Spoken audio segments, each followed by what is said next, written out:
Hey guys, so this is my Bruce Banner slash the Incredible Hulk deck.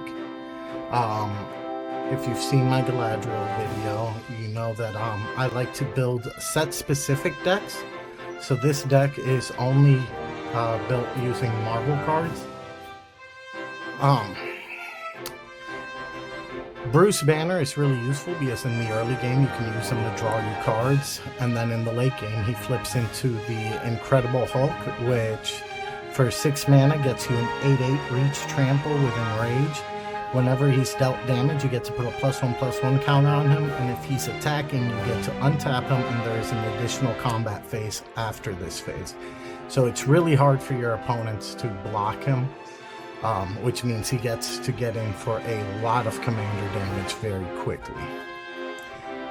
And then because it's a 6 mana transform ability on the front side, that means that even if they kill Bruce Banner, say twice, he only costs 5 mana to play as Bruce Banner, and then you can pay 6 mana to flip him over after that. So he's very cost effective.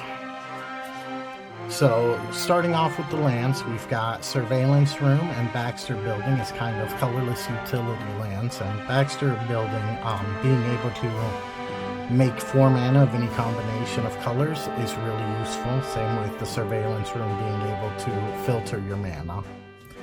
We've got a couple of fetch lands in Evolving Wild, Terramorphic Expanse, and Fabled Passage. All 3 were printed in Marvel. Then we've got some 3-color lands in Avengers Tower, Plaza of Heroes, Exotic Orchard, Command Tower, Secluded Courtyard, and Unclaimed Territory. Now, later in the game, you're going to put Unclaimed Territory and Secluded Courtyard on Gamma, since there is a Gamma creature sub-theme in this deck. Lots of Hulks. But early in the game, to cast Bruce, you might have to say Hero. Then we've got some dual-colored lands, Rootbound Crag, Los Diablos Missile Base, Cinder Glade, and Training Compound in red and green. We've got Rejuvenating Spring, Sodden Verdure, Pin Technologies, and Hinterland Harbor in green and blue. And then we've got Scorched Geyser, Sulphur Falls, Stark Industries, Frostboil Snarl, and Coastal Peak in blue and red. Then we've got monocolored lands, basically just some mountains, some islands, and some forests, and a single copy of Fogwell's Gym, just for extra value. And I've chosen to go with the retro lands for the full art basics. Next, we've got some cards to help you cheat your big Hulks into play. We've got World War Hulk, which lets you, which is a saga that lets you play the next red or green creature for free. And on the second lore, you get to put 3 +1/+1 counters on a creature you control. And then on the third lore, you get to choose a creature of yours and double its power and toughness and give it trample until end of turn. We've got Cosmic Cube, which when you're attacking with the Incredible Hulk lets you dig 8 cards or 6 cards deep to put to cast a spell from among them with mana value less than or equal to 8, and then put the rest on the bottom of your library. We've got Defense of the Heart. Somebody at your pod is going to be playing more than 2 creatures, and when you do, you get to go grab 2 giant Hulks out of your deck and put them onto the battlefield. We've got the 5 Arrive, also known as Genesis Ultimatum, which lets you look at the top 5 cards of your library and put any number of permanent cards from among them onto the battlefield, and the rest into your hand. Earth Mightiest Heroes, which for 6 mana, basically lets you do the same thing, except it goes 8 cards deep and only puts creatures onto the battlefield. The rest go into your graveyard. And then we've got West Coast Expansion, which for double blue and X, you get to draw X cards, and then if X is 5 or more, you can cast a hero spell from your hand without paying its mana cost. So, a couple of ways to cheat in our big Hulks. If you want to play them fairly, we do have a fairly large ramp package. We've got Undercover Scroll, Shang-Chi Master of Kung Fu, Solemn Simulacrum, Doc Samson, and Giant Man Gargantuan Genius as like creature-based ramp. Undercover Scroll lets you tap for 1. Shang-Chi taps for 2, but only for creature abilities, which importantly, the transform is a creature ability. Solemn grabs you a land. Doc Samson taps for mana equal to his power, which starts off at 3, but there's a lot of +1/+1 counter synergies in this deck, so you can get it to be quite higher. And then Giant Man makes you a green mana on your first main phase for each creature you control with power 4 or greater, which most of the Hulks are. And then we've got 3 visits: Farseek, Restorative Technique, Cultivate, and Terramorph as just good old-fashioned green ramp spells. They'll grab you a land, and this one puts +1/+1 counter, gains you some life. This one grabs you 2 lands. This one rebounds for 2 lands overall. Mana rocks, we have Soul Ring, Arcane Signet, Shield Spy Satellite, which is a reskin of Felwar Stone, Thought Vessel, Talisman of Creativity, Relic of Legends, which is really nice since most of your creatures are legendary creatures, Chromatic Lantern, which really helps fix your mana colors, and Vibranium Dynamo, which is a reskin of Thran Dynamo for 3 colorless mana, and a Gilded Lotus for 3 mana of any 1 color.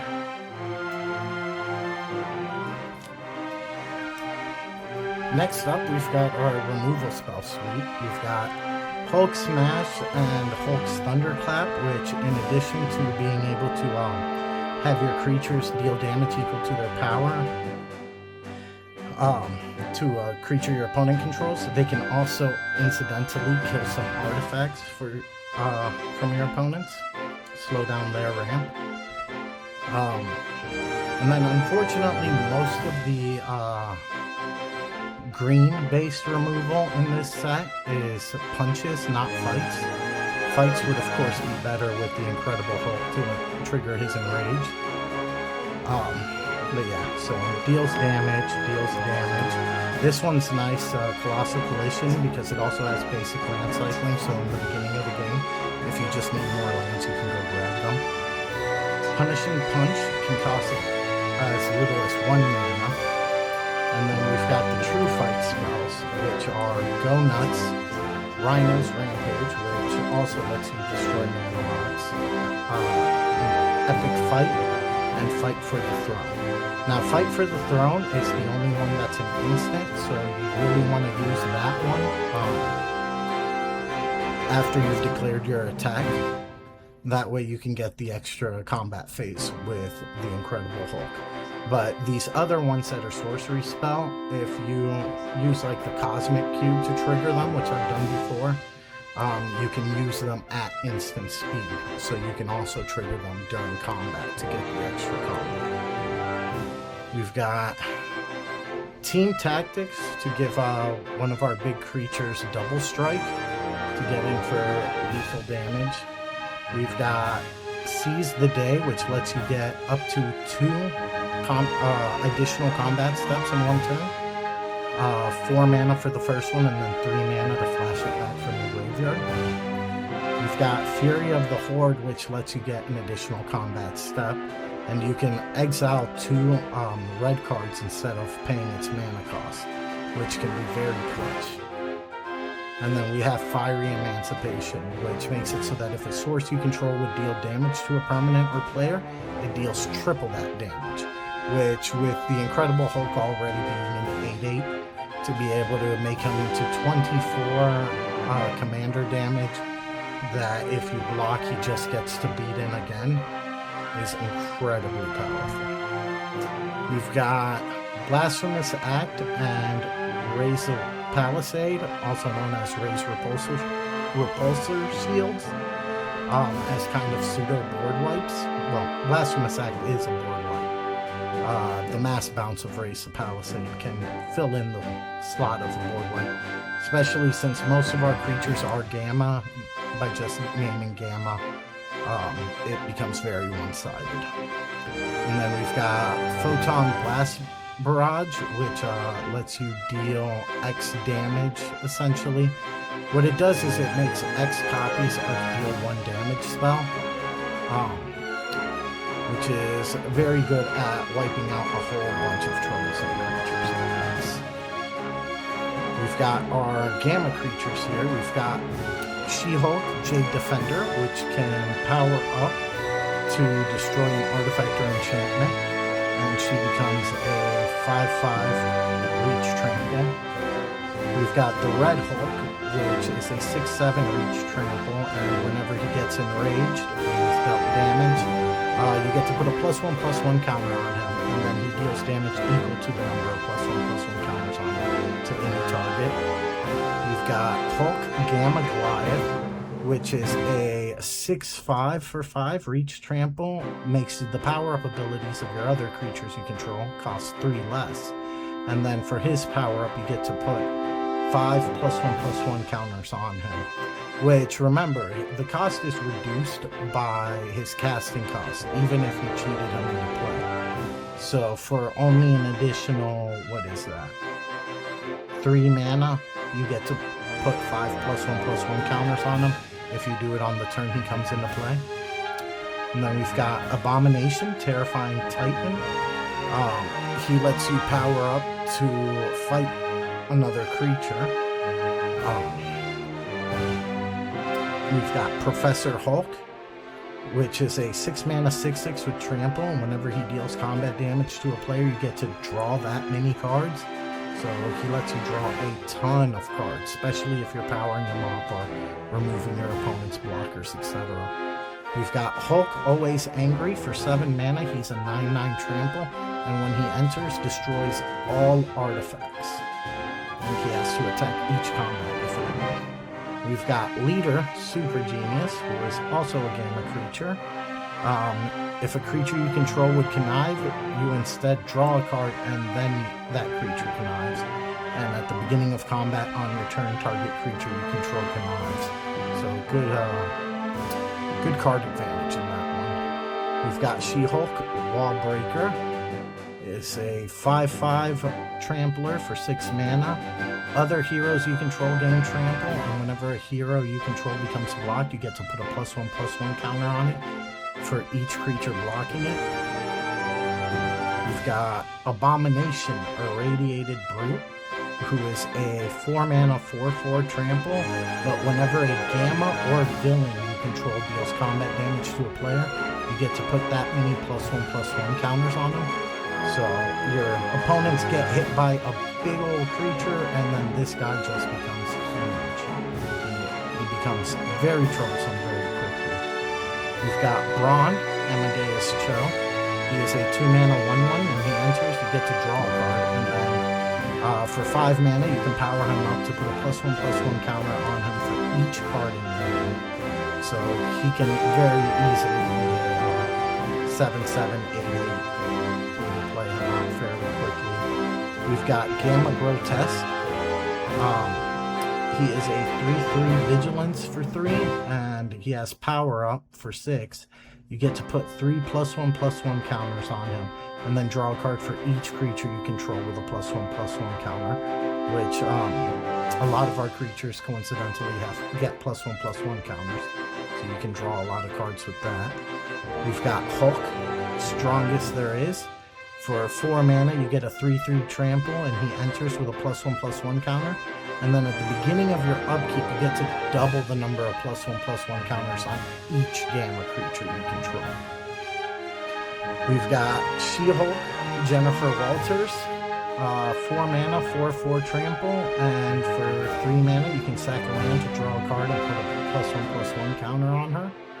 Good way to get rid of your extra lands in the late game and draw some relevant cards.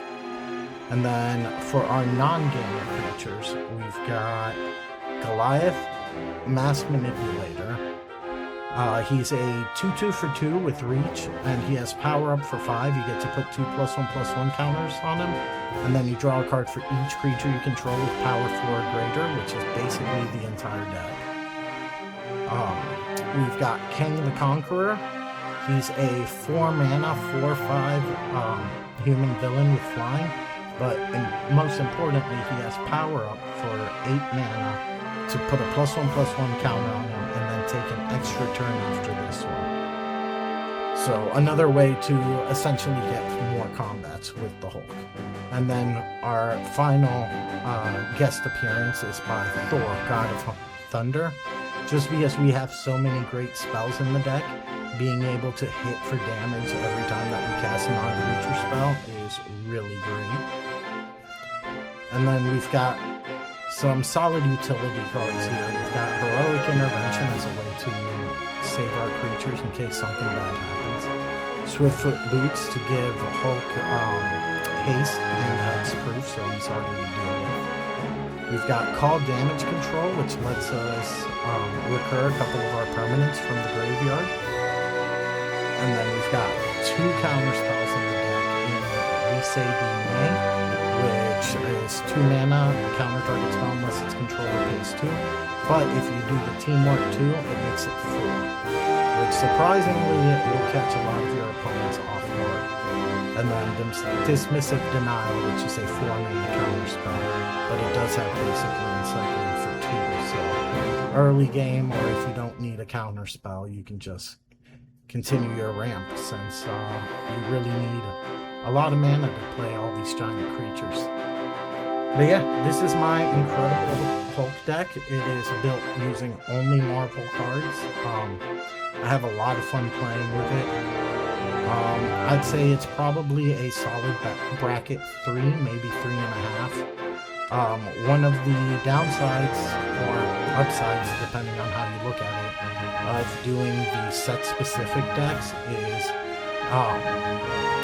your power level is really constrained to what cards were in the set. That's not to say that they're going to be low powered, because nowadays there's so many great cards on the bonus sheet that you can really make a set-specific deck that is a lot of fun to play with. But yeah, thank you guys so much for watching. Please remember to like and subscribe, and I'll see you guys in the next one.